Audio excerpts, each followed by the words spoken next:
ইফতার খাওয়ার শেষে বেঁচে যাওয়া পেঁয়াজু দিয়ে ভর্তা বানিয়ে নিয়েছি। এই ভর্তাটা খেতে কী যে মজার, প্রত্যেক রমজানে আমি এটা তৈরি করে থাকি। এই কারণে আমি ইফতারে পেঁয়াজুটা একটু বেশি করে ভাজি, যাতে করে 2-4টা থেকে গেলে আমি খুব ভালো করে ভর্তাটা বানিয়ে নিতে পারি। আমি বলবো এই ভর্তাটা একবার হলেও ট্রাই করবেন, তারপর বলবেন যে আপু যে বলেছে আপুর কথা আর কাজে মিল আছে কিনা। তো এখানে আমি 4টা শুকনা মরিচ হালকা করে একটু টেলে নিয়েছি। তো পরিমাণ মতো লবণ দিয়ে তারপর মরিচটাকে খুব ভালো করে ডলে নিয়েছি। আর এখানে হচ্ছে পেঁয়াজ নিয়ে নিচ্ছি। তো পেঁয়াজটাকেও কিছু সময় একটু ভালো করে ডলে নরম করে নেব।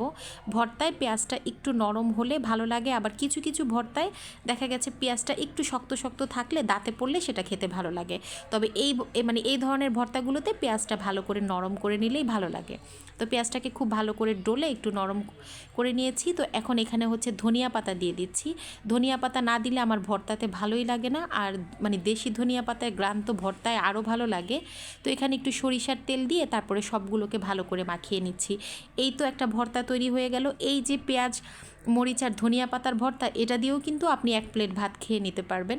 তো আমার এখানে 3টা পেঁয়াজু বেঁচে ছিল আজকে ইফতারের পরে, তো 3টা পেঁয়াজুই নিয়ে নিচ্ছি।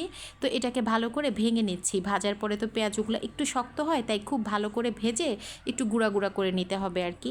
আর এই ভর্তাটা যখন করছিলাম তখন রাতের 11টা বাজে, ভর্তাটা তৈরি করব তারপরে আমি ভাত খাবো। তো সেই উদ্দেশ্যে পেঁয়াজগুলো সাইড করে রেখে দিয়েছিলাম। তো খুব ভালো করে হাত দিয়ে ভেঙে নিয়েছি। এখন একদম ভালো করে মেখে নিচ্ছি। একটু ভালো করেই মাখাবেন, একটু নরম হলে ভর্তাটা খেতে বেশি ভালো লাগবে। তো একবার হলেও এটা ট্রাই করবেন, ভালো লাগলে একটা লাইক দিবেন। সবাই ভালো থাকবেন, আল্লাহ হাফেজ।